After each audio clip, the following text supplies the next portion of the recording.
Saya ulangi, kambium yang di sini digambarkan dengan warna hitam, ini ke arah luar membentuk floem sekunder yang digambarkan dengan warna oranye bergaris-garis. Kemudian ke arah dalam membentuk xilem sekunder yang digambarkan dengan warna pink. Akibat terbentuknya floem dan xilem sekunder yang merupakan hasil aktivitas pembelahan sel-sel kambium, maka terjadilah pertumbuhan sekunder di mana batang bertambah besar. Jadi, meristem lateral yaitu kambium itu termasuk meristem sekunder yang menghasilkan pertumbuhan sekunder atau pertumbuhan membesar. Kemudian kita bahas selanjutnya mengenai jaringan permanen atau jaringan dewasa. Jaringan permanen disusun oleh sel-sel dewasa yang telah berdiferensiasi, tetapi dalam kondisi tertentu bisa bersifat meristematik kembali. Yang termasuk jaringan permanen adalah jaringan pelindung atau penutup, jaringan dasar, jaringan pembuluh atau pengangkut, jaringan penyokong atau penguat, jaringan endodermis, dan jaringan gabus. Jaringan pelindung atau jaringan penutup mencakup 1. Epidermis.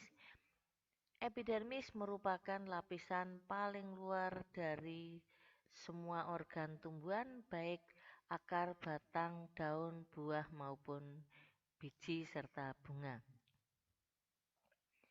Epidermis tersusun dari sel-sel yang susunannya rapat.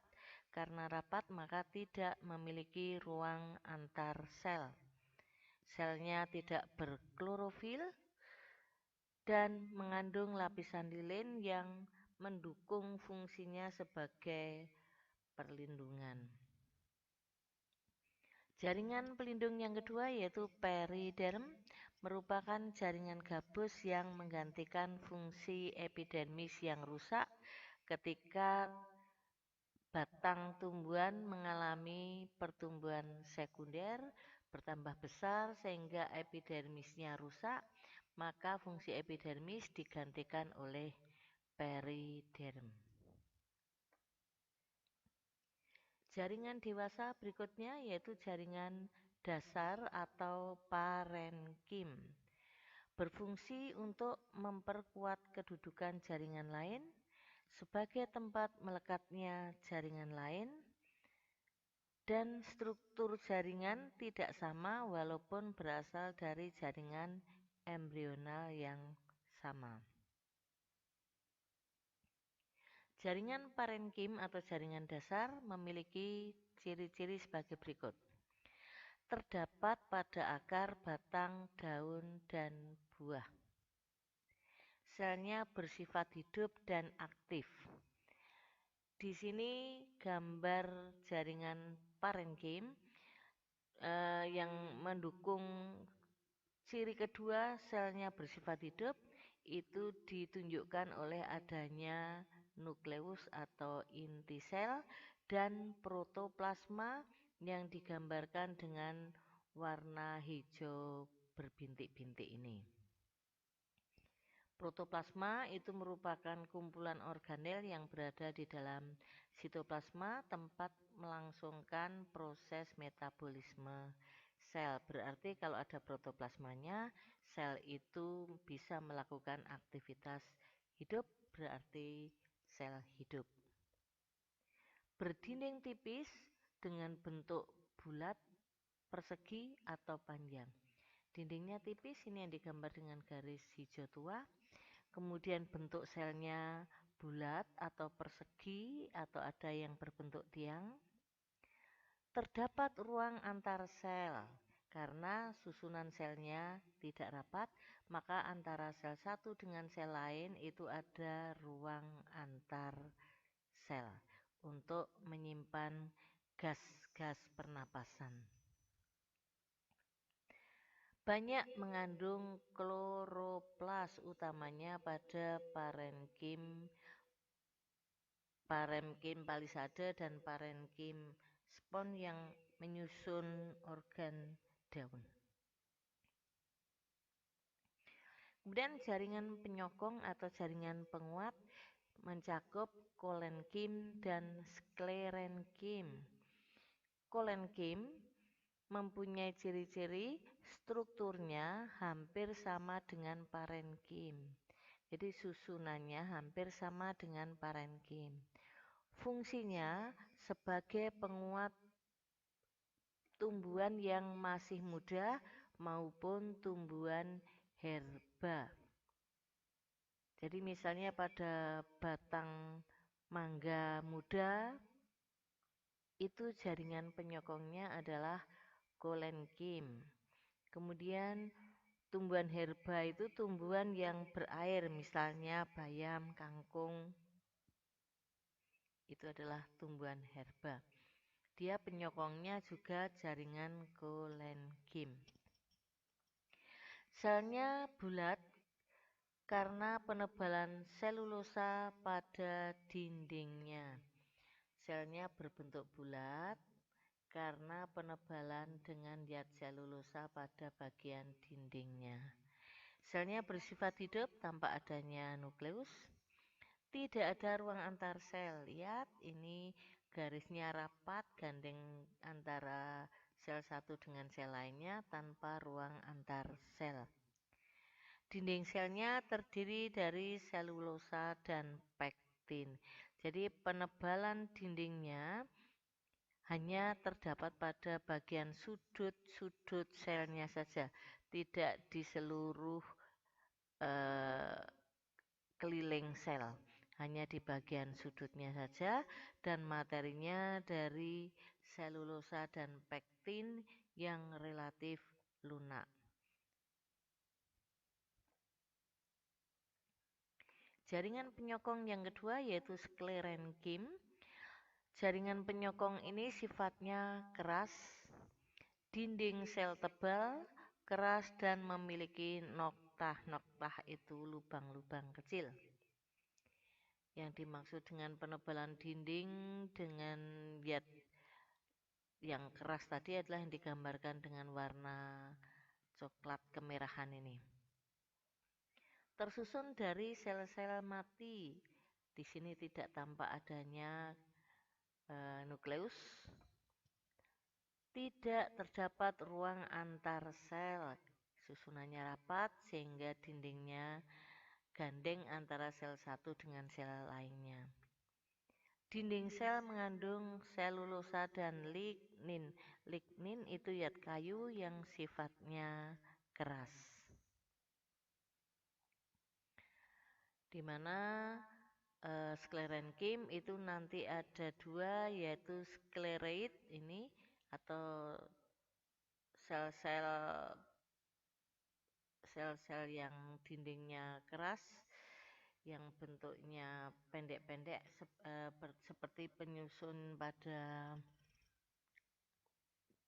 biji salak misalnya, atau kulit biji asam, atau tempurung kelapa. Itu termasuk sklerenkim yang sel-selnya pendek yang disebut dengan sel batu. Kemudian ada serat yang panjang bersifat keras mati. Lihat itu misalnya pada sabut kelapa atau pada ijuk pada tanaman aren.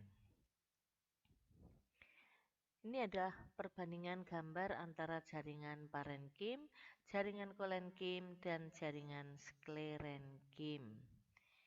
Sel-selnya antara jaringan parenkim dan kolenkim mirip, berbentuk bulat atau oval atau ada yang persegi.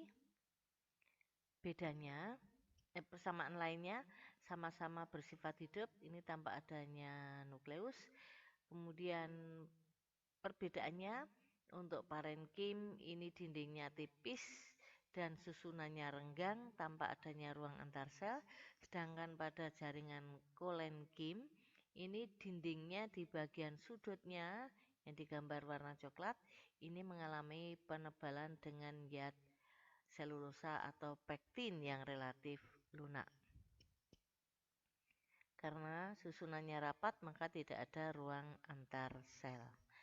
Sedangkan kita bandingkan antara koenkim dengan sklerenkim yang sama-sama merupakan jaringan penyokong.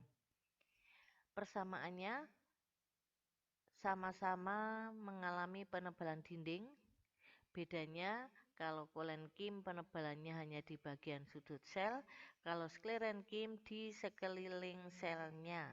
Di sekeliling dinding selnya mengalami penebalan dinding. Penebalan dinding pada jaringan koenkim terbuat dari selulosa atau pektin, sedangkan pada sklerenkim dari selulosa dan lignin sehingga bersifat sangat keras.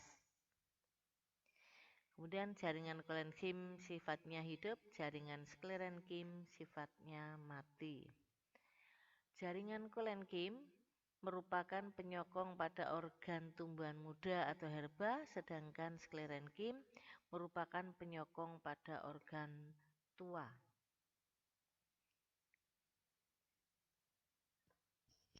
Jaringan berikutnya yaitu jaringan pembuluh atau jaringan pengangkut. Fungsinya mengangkut zat makanan atau zat sisa metabolisme. Terdapat dua yaitu jaringan xilem atau jaringan atau pembuluh kayu dan jaringan floem atau pembuluh kulit alias pembuluh ayak atau pembuluh tapis. Di sini kita lihat yang tampak dengan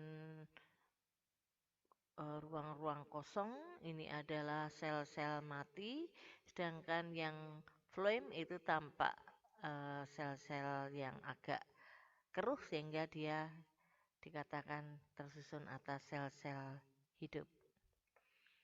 Ini penampang melintang batang dikotil ya. Ini adalah epidermisnya, kemudian di sebelah dalamnya ada korteks, kemudian ada floem, kemudian xilem dan empulur. Xilem atau pembuluh kayu tersusun atas tabung-tabung pembuluh, berfungsi menyokong dan mengangkut air serta garam mineral dari akar menuju ke bagian atas atau daun. Tersusun atas trakeit, trakea, parenkim, dan serabut. Sedangkan pembuluh floem, pembuluh tapis atau pembuluh ayak atau pembuluh kulit kayu, strukturnya mirip dengan xilem. Dinding selnya mengalami penebalan dengan selulosa dan pektin, mengangkut senyawa organik hasil fotosintesis ke seluruh tubuh tumbuhan, tersusun dari sel buluh tapis, sel pengiring atau companion cell, kemudian parenkim floem dan serabut floem.